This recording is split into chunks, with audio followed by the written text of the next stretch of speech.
Hello, my name is Melissa Beck, and I'm a literacy coach with the Mississippi Department of Education. This month's Literacy Focus of the Month in action for November is oral reading and fluency. The State Board of Education's vision and mission. Our vision is to create a world-class educational system that gives students the knowledge and skills to be successful in college and the workforce, and to flourish as parents and citizens. Our mission is to provide leadership through the development of policy and accountability systems so that all students are prepared to compete in the global community. Our State Board of Education goals, 5-year strategic plan for 2016 through 2021. All students proficient and showing growth in all assessed areas. Every student graduates high school and is ready for college and career. Every child has access to a high-quality early childhood program. Every school has effective teachers and leaders. Every community effectively using a world-class data system to improve student outcomes. And every school and district is rated C or higher. Our session goals for today are Literacy Focus of the Month, Purpose, to examine the research on fluency, to discuss fluency in the content areas, and to explore oral reading and fluency activities. The Literacy Focus of the Month purpose is to provide guidance to administrators and teachers for supporting a monthly, school-wide instructional focus based on best practices and research-based strategies in literacy. The Literacy Focus for November is oral reading and fluency. First, we will discuss the importance of fluency. What is fluency? Fluency is the ability to read text accurately and quickly with expression. Speed plus accuracy plus prosody equals fluency. Fluency is not just reading fast. It's reading with proper phrasing and pauses, expression and inflection in one's voice, and decoding words automatically and correctly. Fluency, a key piece of the puzzle. Fluency is the missing piece of the reading puzzle for many older students. They can decode, but they cannot do it automatically and accurately enough to comprehend text. Next, we will discuss fluency in the content areas.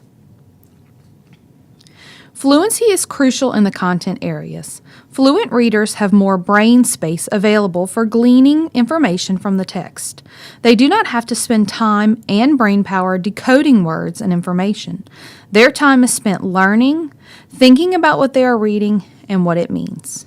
Fluency should be practiced in all content areas to help build comprehension of that topic. Finally, we will discuss some fluency and oral reading activities and strategies. The first activity is phrased cued reading.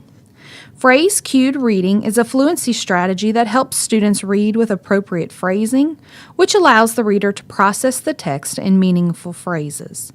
A phrase cued text is a passage marked explicitly or cued for the reader to show phrases.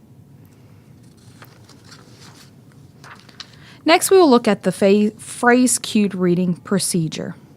To begin instruction, the teacher will read a familiar text to students using non-traditional or incorrect phrasing.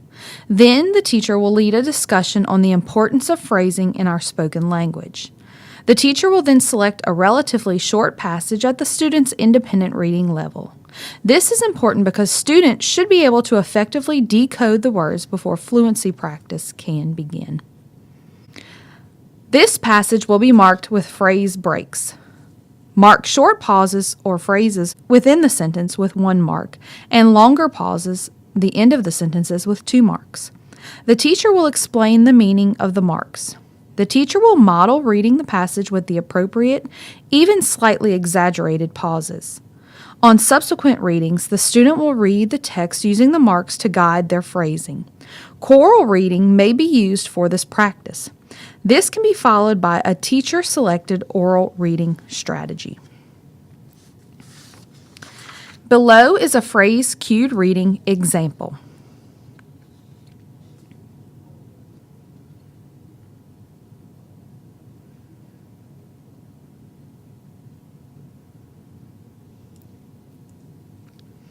The next activity is ERT, Everyone Reads Too. During this activity, the teacher sets a purpose for reading and assigns a section of the text for all students to silently read. Let's look at the procedure. First, the teacher sets a purpose for reading, whether it be a question or a skill. Next, the teacher assigns a section of the text to read. When the time is up, students share information obtained with their partner using turn and talk or think, pair, share. Then the teacher observes partner sharing. Finally, the teacher shares information with the group. The final activity is impress reading. Here, the teacher and students read a passage aloud at the same time. The students are simultaneously hearing a good model and mimicking that model. This direct, guided practice helps with impression, pacing, and fluency. Remember, developing reading fluency is essential for upper elementary and secondary students. They are required to read and rapidly comprehend more complex texts. Because fluency is closely linked to comprehension, older students who are not fluent readers often benefit from explicit instruction in order to become competent readers. If you need any additional resources, please visit the MDE Literacy website or the Strong Readers, Strong Leaders website. Below is the contact information for any further questions.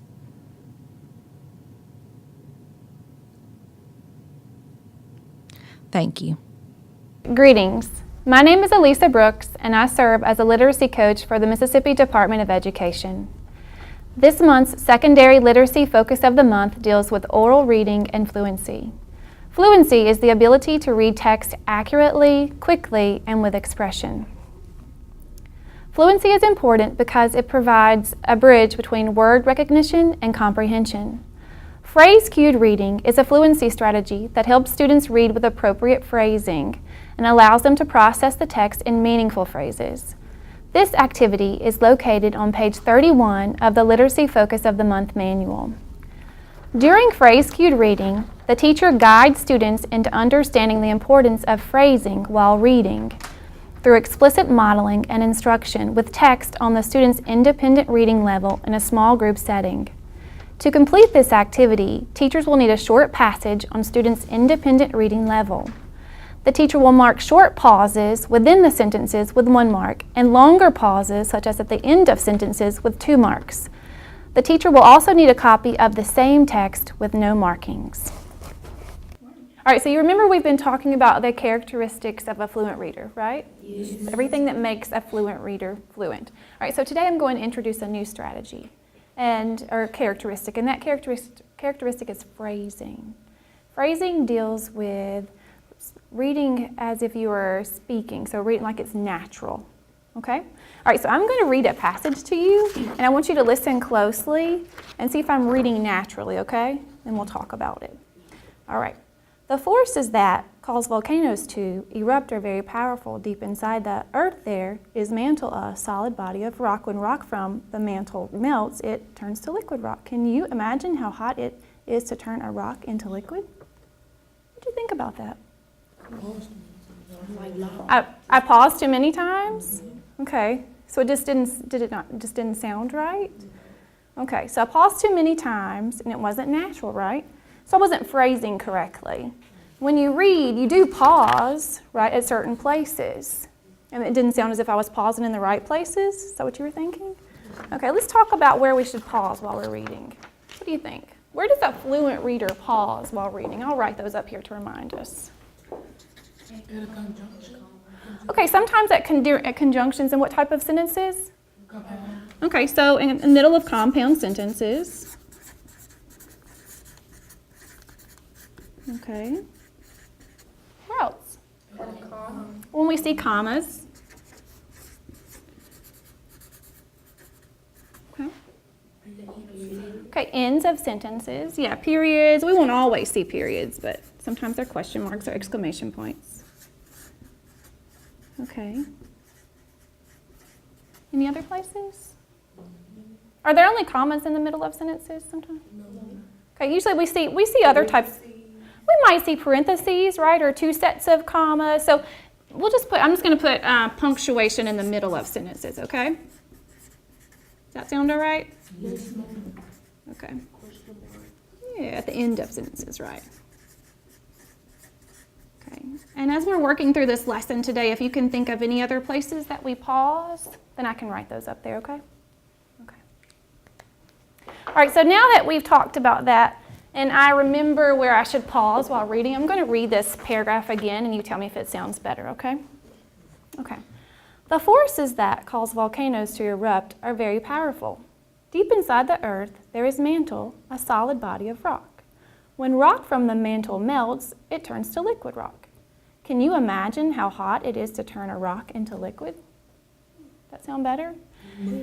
Could you gather meaning from what I read? Could you understand what I was talking about? What was I talking about that time? Liquid. Yeah, volcanoes turning to liquid rock. Okay, so when I didn't phrase correctly, could you understand what I was trying to read to you? No, and even I couldn't understand it. So as a reader, if you get to the end of your passage or your paragraph and you say, oh, I just really didn't understand that, maybe you just didn't quite phrase it correctly as you read, right? So so you can always go back and you can think about that and go back and try to phrase it differently to see if you can gather meaning from the text, right? Do you think that will be helpful?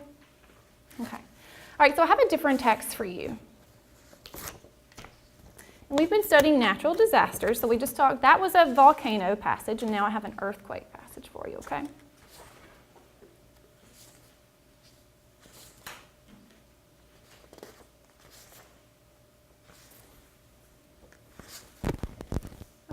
This time you'll notice that your passage has markings. Do you see the markings? Yes. Okay, you see one mark, and that indicates a short pause, like in the middle of a sentence, okay? And then you have two marks, and that indicates a longer pause at the end of sentences, okay? All right, so I'm going to read it to you first, and I want you to follow along silently, okay? And then we'll read chorally, all right? Earthquakes are set off by the movement of tectonic plates, the enormous slabs of Earth's shell that intersect like pieces of a jigsaw puzzle. Tectonic plates are always in motion. On average, they move between 1 and 6 inches per year. Wherever two tectonic plates border each other, they interact in one of three ways. They either pull apart, press together, or slide past each other. The movements of tectonic plates cause large faults to appear in the crust near the plate boundaries. The ground normally moves along the two sides of a fault, but that movement isn't always smooth and gradual. The two sides of a fault can get hung up against each other. Stress builds up there until snap, the fault slips with a jerk. Seismic waves ripple through the ground and an earthquake happens. Okay. All right, so we're going to try that together, all right?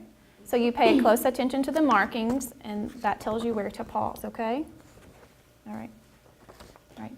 Earthquakes are set off by the movement of tectonic plates, the enormous slabs of Earth's shell that intersect like pieces of a jigsaw puzzle.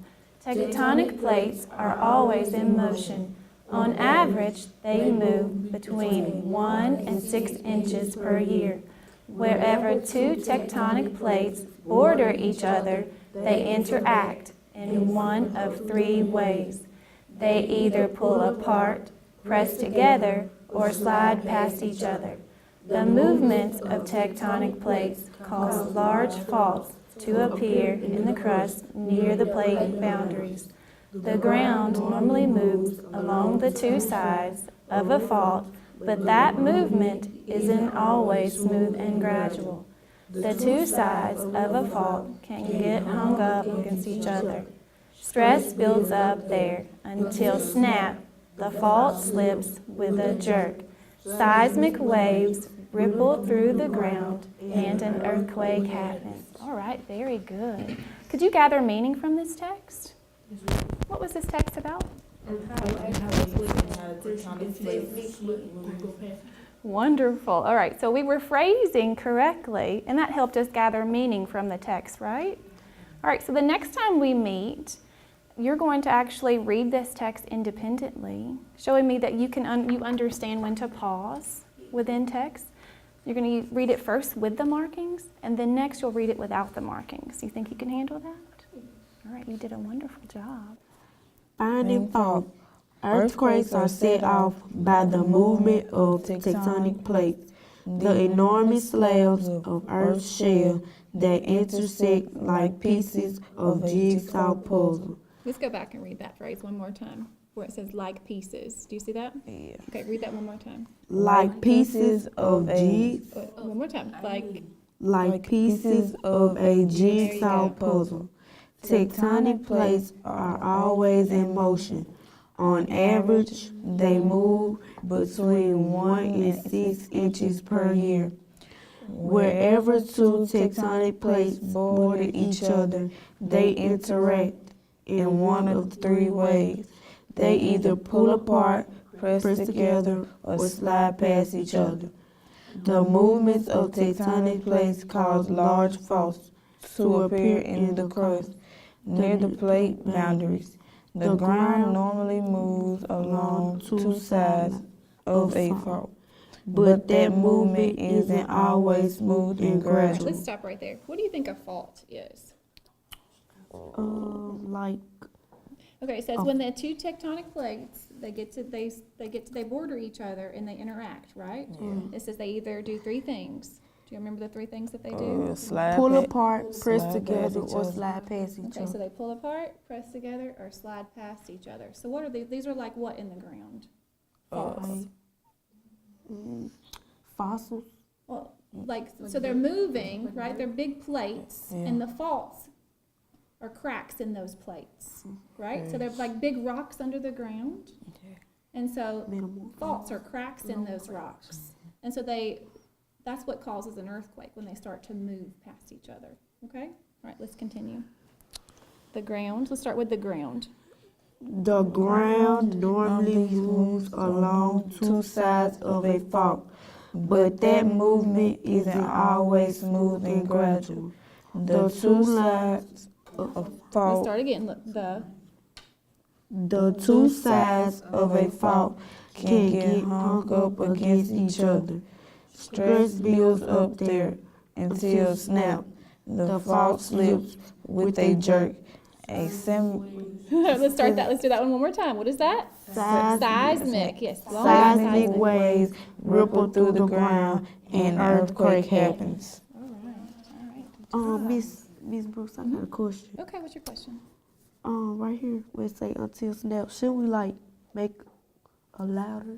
Oh yeah, why should we make a louder noise there? Because it's an snap. Yes, we want to emphasize that, right? So, okay, let's try that. Let's start where stress builds up there and try that again, okay? We're going to emphasize that exclamation point. Here we go. Stress builds up there until snap. The fault slips with a jerk.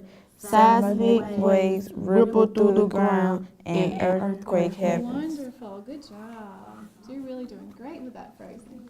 Once students are ready for independent practice, the teacher can distribute the passage without markings.